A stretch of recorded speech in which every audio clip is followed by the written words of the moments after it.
man 'alaiha fanin. Tiap-tiap segala sesuatu bersifat fana.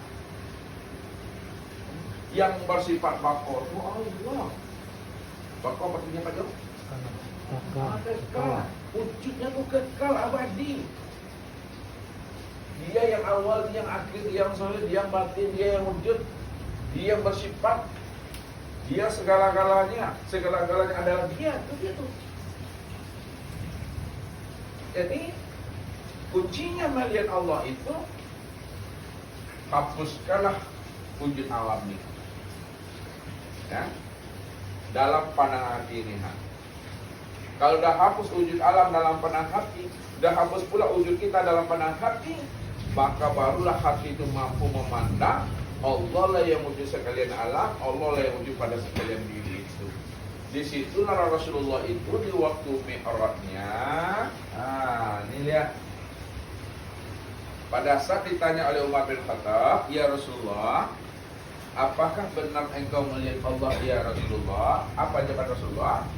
Na'am, ra'aitullah nuran.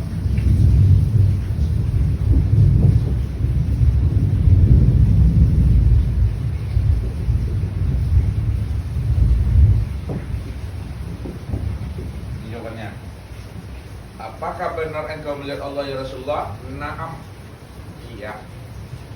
Bagaimana engkau melihat Allah ya Rasulullah? Ra'aitullah nur, aku melihat Allah itu nur. Apa arti nur, Bulida? Cahaya. Tak boleh dah dikecaya. Apa arti nur tu? Pajol, betul. Sebelum nyata terang apa namanya? Sayang, tak boleh ni. Ni nanti berpandangan lain kita nanti. Artinya terang. Apa makna terang tu? Jelas. Apa makna jelas tu? Nyata. Apa makna nyata tu? Aku melihat Allah itu betul-betul terang, jelas dan nyata serta wujud. Kemana memandang terang, jelas, nyata dan wujud itu? Memandang nyata dan wujudnya Allah itu pada dirinya sendiri. Disitulah Nabi memandang Allah itu pada diri sendiri. Dikiaskan Nabi memandang Allah itu dalam satu wujud, satu rahasia. Satu wujud, satu rupa, satu dalam rahasia itu. Ini. Makanya Rasulullah itu ketika dah sampai di Sidratul Muntaha itu, dilihatnya ke depan tak nampak Tuhan, di belakang tak nampak Tuhan, lihat kanan kiri tidak juga nampak Tuhan. Tapi ketika memandang dan menilik kepada diri, disitulah nyatanya Tuhan itu. Itu yang menurut itu. Jadi melihat Tuhan itu pada maqam Sidratul Muntaha. Jadi jangan Bapak Ibu pahami, jangan Bapak Ibu terjemahkan, ya. Sidratul Muntaha itu tempat. Kalau dibilang tempat, maka Allah bertempat nanti. Jadi dalam bahasa syariat nih, Sidratul Muntaha itu, sidrat itu artinya sadar, kesadaran. Muntaha ini puncak, penghabisan, puncak kesadaran tertinggi, penghabisan. Berarti kesadaran tertinggi. Sadar sesadar-sadarnya Nabi itu bahwa Allah lah yang wujud semata-mata. Gak ada wujud yang lain selain pada dirinya. Ya, makanya untuk melihat Allah ini kita dalami maknanya. Tak bisa Bapak Ibu melihat Allah tanpa melalui nur. Tak bisa Bapak Ibu melihat Allah tanpa melalui nur. Tak bisa Bapak Ibu melihat nur itu tanpa melalui sifat. Tak bisa Bapak Ibu mengenal sifat tanpa mengenali ruh. Tidak bisa Bapak Ibu mengenali ruh tanpa mengenali namanya nyawa. Tak bisa Bapak Ibu mengenali nyawa tanpa melalui namanya nafas. Berarti kenalilah Allah itu melalui nur. Siapa nama nur ini? Muhammad. Nah, ini maksudnya. Bukan Nabi Muhammad. Jadi sekalian yang wujud, sekalian yang ada, sekalian alam itu Muhammad namanya. Laki-laki kah, perempuan kah, apapun itu Muhammad. Sekalian manusia ini Muhammad. Namun yang ditunjuk Nabi seorang saja, itu Nabi Muhammad Sallallahu Alaihi Wasallam. Jadi mesti pahami, seluruh kita ini Muhammad. Namun yang diangkat menjadi Nabi dan Rasul sebagai penutup itu Nabi Muhammad Sallallahu Alaihi Wasallam. Maksudnya, jadi yang Nur Muhammad tadi sudah sempurna pada batang tubuhnya. Nur Muhammad itu sudah sempurna pada sekalian ruh. Nah, kalau kita pisahkan dia, ini untuk mengapakan pahamnya aja dulu, dipisahkan dia, maka ada Muhammad yang baharu, ada Muhammad yang qadim. Muhammad yang baharu pada diri Bapak Ibu disebut namanya batang tubuh. Muhammad yang qadim pada diri Bapak Ibu disebut namanya ruh. Oleh karena itu, walaupun ada istilah Muhammad yang baharu, yaitu batang tubuh, jangan pula berhenti pada batang tubuh. Kenalilah ya, asal batang tubuh, kenali pula asal ruh itu tiada lain adalah Muhammad. Siapa Muhammad ini? Kalau memang Muhammad itu adalah rahasia batang tubuh, rahasianya roh, siapa Muhammad? Muhammad itu disebut rahasia Allah. Kalau Muhammad itu rahasia Allah, maka rahasia Allah itu rahasia siapa tuh? Allah itu sendiri. Makanya melihat Allah itu lihatnya kepada Muhammad. Muhammad itulah yang rahasia Allah. Disitulah disampaikan oleh para ulama, tak bisa kita memandang Allah tanpa melalui Muhammad. Makanya Muhammad itu adalah wasilah untuk usul kepada Allah. Apa artinya tenaga? Muhammad ini wasilah untuk usul kepada Allah. Itu maksudnya tuh. Muhammad itulah wasilah penghubung jalan untuk menghantarkan kita kepada Allah. Apa sebabnya Muhammad ini wasilah bisa menghantarkan kita kepada Allah? Karena Muhammad ini rahasia Allah. Muhammad ini wujud Allah, Allah dirinya. Muhammad itu tubuhnya Allah, Allah rohnya. Muhammad itu sifat Allah, Allah itu zatnya. Berpisah nak tuh Pak Jo, Bapak Ibu, Allah dengan Muhammad, Muhammad dengan Allah? Tidak. Itulah maksudnya Nabi Muhammad melihat Allah itu pada wujud sendiri, pada rupa sendiri. Ini disebut namanya satu wujud dalam rahasia. Namanya dua, sebutan dua, orangnya satu. Jadi melihatnya ke diri ini Bapak Ibu. Jangan kemana-mana Bapak Ibu memandang Pak. Jadi kalau berpisah pula Allah dengan Muhammad, berarti itu Muhammad di bumi, Allahnya di langit. Berpisah Allah dengan Muhammad, padahal dia satu aja Bapak Ibu. Nah, jadi perjalanan orang Nabi itu dari Masjidil Haram ke Masjidil Aqsa. Itu secara syariat. Secara makna hakikatnya dari Masjidil Haram ke Masjidil Aqsa itu dari batang tubuh kepada ruh. Masjidil Haram itu yang batang tubuhnya. Mengenal kita berjalan, kita dari memandang tubuh kepada memandang ruh. Itu Aqsa. Maka Isra Mi'raj itu ada 3 perjalanan sebenarnya.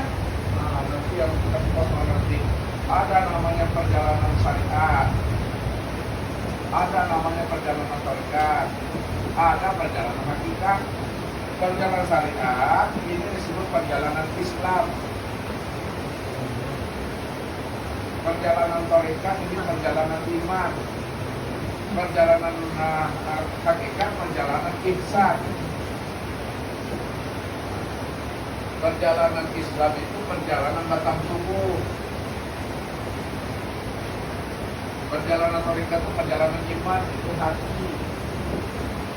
Jalan hakikat atau jalan ihsan, itu adalah barulah Rasulullah itu sampai ke langit ketujuh. Langit ketujuh. Nah, langit ketujuh itu hias. Maksud langit tujuh itu sifat yang tujuh. Ini tuh kan ada tuh sama basar kalam ilmu kuda iroda dan hayat tuh. Maksudnya tuh langit ketujuh itu maksudnya hias. Siapa yang sudah sampai kepada langit yang ketujuh, sudah sampai dia kepada sama basar kalam ilmu kuda iroda dan hayat, maka disitulah muncul namanya kesadaran Tuhan. Di situ permukaan posisinya itu. Rupanya yang hayat itu Allah rupanya. Yang sama basar kalam itu Allah. Mana wujudnya? Makanya tadi melihat Allah itu di langit yang ketujuh pada maqam Sidratul Muntaha yang ada diri sendiri. Nah, jadi begitulah memahami maqam itu, ya, dengan pandangan syariatnya dan dengan pandangan hakikat. Berarti berbeda berbatin. Ya sempurna tuh memandang Tuhan pada diri sendiri. Siapa yang tidak memandang Tuhan, tidak melihat Tuhan pada dirinya, itulah disebut namanya apa nama Pak Jilo? Putus sange. Ya, putus sange Pak. Ya, putus sange. Putus sange adalah. Tapi itu maksud sudah terbuka. Melihat Allah itu pada Muhammad tuh. Itu maksudnya. Ya. Kalau Muhammad pada diri yang mana tadi? Muhammad pada diri mana dia?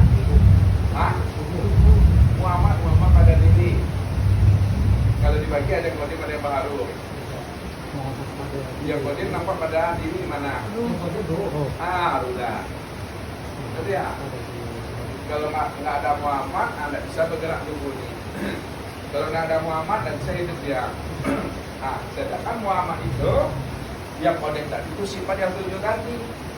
Ya. Kalau tidak ada ayat mana itu betul tubuh tuh. Kalau nggak ada sama bahasa mana bisa melihat dan mendengar tuh. Kalau nggak ada kalam mana bisa berkata tuh.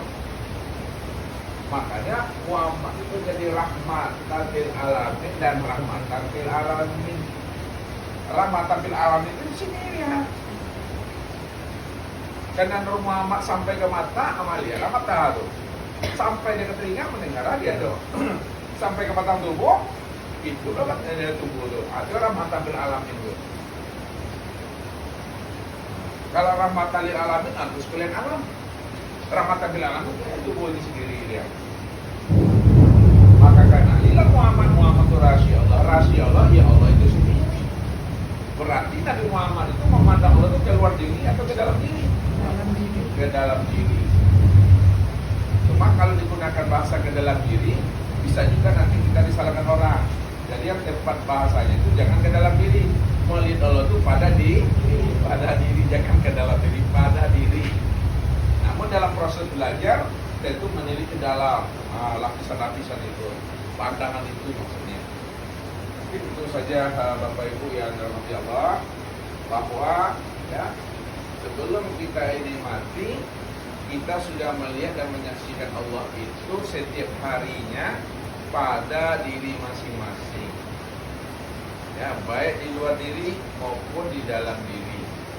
Baik dalam diri, di luar diri maupun sekalian yang wujudnya. Ya, tuh, karena dia awal aku dan batin. Makanya dikatakan ada Rasulullah, karena Allah lam yakun syai'an ma'ahu. Jadi karena Allah lam yakun syai'an ma'ahu. Adalah Allah itu tidak ada sesuatu apapun yang menyertai dirinya. Apa yang bisa Pak dipahami itu? Adalah Allah itu kata Rasulullah tidak ada sesuatu apapun yang bisa menyertai dirinya. Apa maksudnya sebenarnya? Maksudnya? Iya. sudah jelas sesuatu tidak bisa menyertai Tuhan. Kenapa sesuatu tidak bisa menyertai Tuhan? Karena sesuatu tak pernah ada. Allah cuma yang ada. Nah, kalau Allah cuma yang ada, dialah yang menyertai segala yang ada. Segala yang ada itu adalah Muhammad. Makanya di mana ada Allah, di situ ada Muhammad. Di mana ada Muhammad, situlah nyatanya Allah ada. Apa ayatnya itu? Di mana ada kamu, di situ ada aku. Apa ayatnya itu? Lihat itu tak hafal. Berita apa ada? Pak Haji, di mana ada Pak Haji, di situ ada aku, Allah. Berapa? Ini ayat yang betul tuh. Wa huwa ma'akum. Wa huwa ma'akum. Dia beserta kamu. Ainama kuntum. Di mana saja kamu berada. Itu maksudnya di mana ada kamu, di situ ada aku. Padahal kamu tidak ada tadi. Lalu apa maknanya tuh? Kamu tuh? Di mana ada kamu, di situ ada aku. Aku beserta kamu di mana saja kamu berada. Sedangkan kamu itu tidak ada. Kamu itu Muhammad. Ya, kamu itu Muhammad. Lalu Muhammad itu siapa? Muhammad itu wujudnya. Itu maksudnya tuh. Ya. Jadi Allah senantiasa bersama Muhammad. Allah beserta wujudnya sendiri. Maka Muhammad itu disebut wujudullah, wujud Allah sendiri. Jadi aku menyertai diriku sendiri, aku beserta wujud sendiri. Makanya zat yang sifat akan lebih. Nah, ini maksudnya tuh. Zat yang sifat akan lebih besar. Zat siapa namanya Pak Jo? Allah. Sifat. Nah, itu maksudnya tuh. Wa huwa ma'akum tuh. Di mana ada Muhammad, situ ada aku. Berarti Muhammad itu mau melihat Tuhan itu dalam satu wujud, satu rahasia. Satu wujud, satu rahasia. Pada diri sendiri. Nah, itu ilmunya. Mungkin itu saja Bapak Ibu udah capek pula aku. Besok saya